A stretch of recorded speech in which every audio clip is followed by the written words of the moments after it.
I was talking to Shane. Shane's done various articles for the Light newspaper, the Conservative Woman, and what was the other one you said? White Rose. The White Rose as well, wow. So various articles, this man's wrote a lot of articles. Shane, what brings you here today? Do you want to just mention what brings you here today? Well, I've been involved in the movement since early 2020. We went on all the demonstrations through Bournemouth, weekly demonstrations, went to all the London ones, we carried on. We stopped for a little while because it was getting infiltrated, but I'm still doing stuff. I'm writing and I'm working on a project with a guy at the moment I can't say too much about. And I just thought that I should be doing more. I'm not doing enough really, so I'm just here to kind of, spread the word and do something, even though sometimes it feels like you're not really getting anywhere. Yeah, gosh. I know you mentioned the Light newspaper amongst others. I mean, it's wonderful what you're doing, by the way, Shane. I have to say, it's lovely that you wrote these articles. Have you been writing articles for quite a long time? Is this a new thing, or is this something you've been doing? Academia, actually. I used to teach environment and climate change and stuff. So hot topics there. So I've got loads of material that I've now been able to turn it around totally and write in a totally different way. So I've always liked writing, so this is a way of unloading and getting my message out there really. One of my missions is to turn on its head the idea that carbon dioxide is a pollutant and somehow dangerous, when in fact it is the most important nutrient for all life on Earth, and without it this would be a dead planet. So I say not only is carbon dioxide good, it is essential. And it's a good thing that we are putting some more carbon dioxide in the atmosphere because it was running low before we came along. If we had definitive proof that CO2 was causing serious problems and we could prove it, don't you think they would write that down on a piece of paper somewhere so people could read it? They don't have definitive proof, period, in science. I'm a student of the philosophy and history of science, and I know that the scientific method has not been applied in such a way as to prove that carbon dioxide is causing the Earth to warm.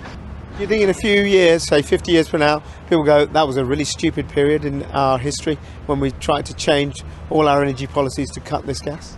I am firmly of the belief that the future will show that this whole hysteria over climate change was a complete fabrication. So I was in academia for 20 years, so I've got a wealth of information on.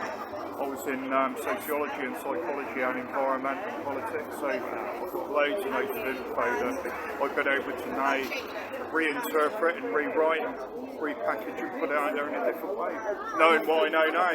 Wonderful. Yeah. So it's cathartic for me really. Brilliant. It allows me to make sense of a career which now I know doesn't make any sense, but now I'm trying to make some sense of it through my writing really. And I enjoy writing, I love doing it, I love being creative and doing something and trying to get different angles of why people aren't going along with this and what's working and what kind of policies, history of different policies and stuff. And really I enjoy it.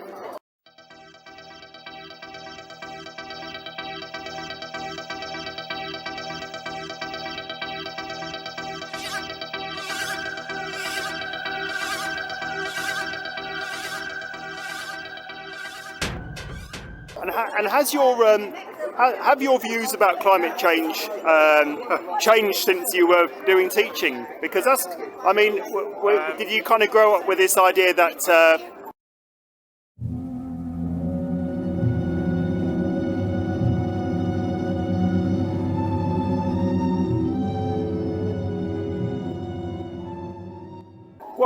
how have things changed since you did your teaching, basically?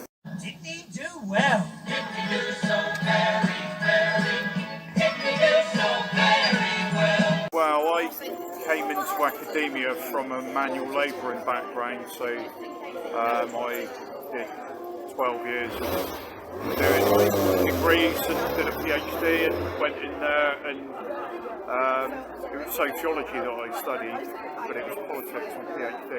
But then my first job was working in the department where they were exploring climate change and sustainable lifestyles. Wow. So really, I wasn't really till about 2006 really, but then I kind of had a fast track kind of did 6 years there and then another 5 years at Exeter.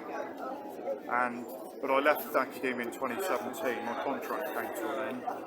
But it was when COVID came around, I realised that was a lie, and I thought, well, if they can tell us one lie, they can tell us they're all lies. So that was when I kind of saw through that. Ladies and gentlemen, we are here at the Education Department. As you can see, this is the department which forces masks on little children, vaccines on little children. I'd just like you to have a little look at the people here. Look, she's not wearing a mask. He's not wearing a mask. He's not wearing a mask. And if you look into the building itself, none of these clowns, none of these fascist clowns in there. Try and zoom in on them. None of these fascist clowns on the people in their desks. Nobody wearing masks. None of the fascist clowns who are forcing none of the fascist clowns who are forcing absolute tyranny on your kids. Absolutely tyranny on your kids. None of them are wearing it. They are not complying and obeying the same laws that they're forcing on your kids. This regime has a political agenda, and that is sterilization and depopulation, and they are targeting your kids. Look at the situation. They are not obeying it. He's not obeying it. He's not obeying it. He's meant to be the guy meant to be in charge. Yeah, the main man. And none of these are. So we need a situation where we stop complying to fascism. More you comply to the fascism, more you suffer. So let's together resist, defy, do not comply. Resist, defy, do not comply. Resist, defy, do not comply. Freedom, freedom. But it's interesting because I can give an insider account of what the research is around climate change and what they've been doing over the last 15 years or so. So I think I've got a lot of interesting things to say on how the government have been leading us up to this point and where we go from here. So it's quite good really because I've been able to turn a negative into a positive really. And give people the full picture of what's going on. Right. And if you tell people that you worked in teaching for so many years, do you find sometimes they take your views more seriously, or do you feel that they're just as cut off as... Not really. No. 10 triangles. 1, 2, 3, 4, 5, 6, 7, 8, 9, 10. If people aren't ready to see it, they won't see it. No, some won't relate. No, but how did you find writing for the Light newspaper and a conservative woman? The White Rose. Did you find it provided? My 2022, we were still going on demos, and I got to know a few of the people, Piers Corbyn, and I said to my partner, I said, it would be a good idea if maybe I could interview him for the Light. And then that steamrolled it into one. I got a few other ideas, so I started writing some different ideas on energy, because energy policy is a big thing I teach at Exeter. So all the things around net zero, I've got loads of knowledge around that. So the first article I wrote was, I think it was on net zero. I went in the Light, and then the article with Pierce appeared in there. So I contact different people, do a combination of interviews and my own writing. And I write on all sorts of different things. Sure.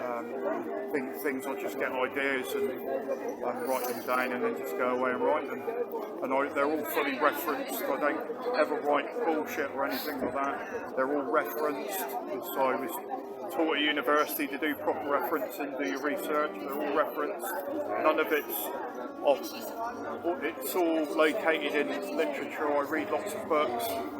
And I read all the articles, obviously, in the Light and in the Conservative Woman. So, I draw from loads of different areas and that. One note of caution, always be careful.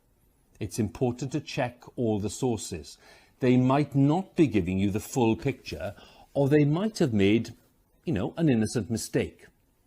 So you need to be careful. Only use those sources that you trust. Are they likely to have accurate information on the story? How much checking do you need to do? Depends on the type of source, but it's usually a good idea to check the information with at least 2 different sources. That's our policy.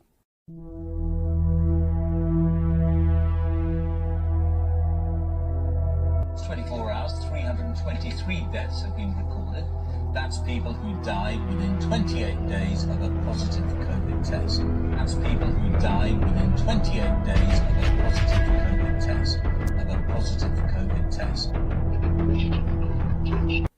So we have truth and accuracy, two of the BBC's basic news values.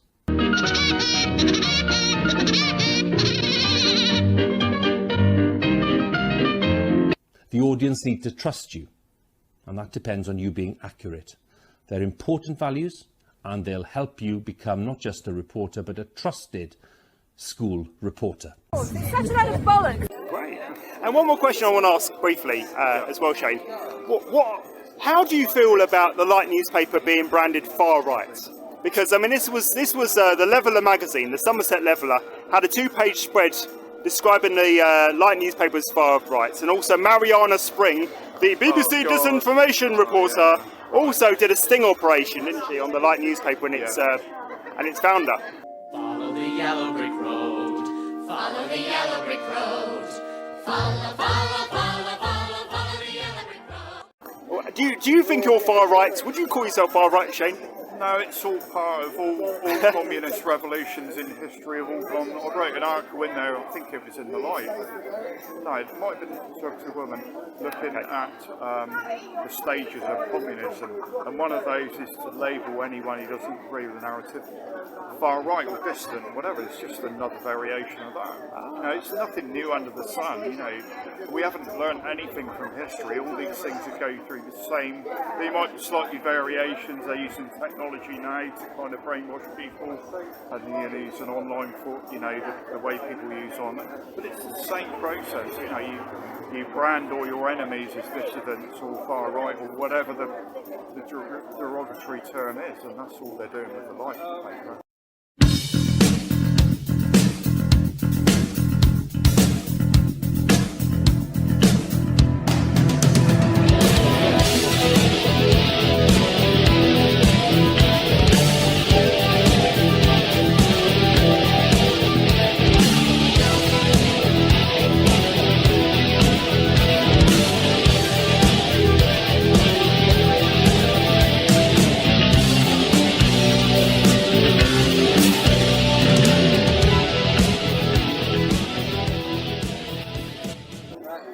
Makes me angry that people that say the Light are controlled opposition. I just don't understand why people would say that. And even if they are, the people that are writing in there, not all of them are controlled, so the message is still getting out there anyway. Yeah, I often find that the term controlled opposition is to discredit all our freedom movement, really, and try and turn us all against each other. Yeah, sure. I'm very sceptical about that term really being used, but yeah. But thank you very much, Shane. You're doing a great job. Well, anything final you want to say for the camera before? Good luck, everyone. I think we're over the tipping point. I know it might not seem like it, but I think we're on the verge of some great things happening. I really do believe that, and I think they're worried about us now. I really do think they're worried. I don't think they're anywhere near where they would have liked to have been this far into it. Keep going. Keep going, well said. Thank you very much, Shane. Did a great job. That's Shane. Thank you. Thanks, Shane.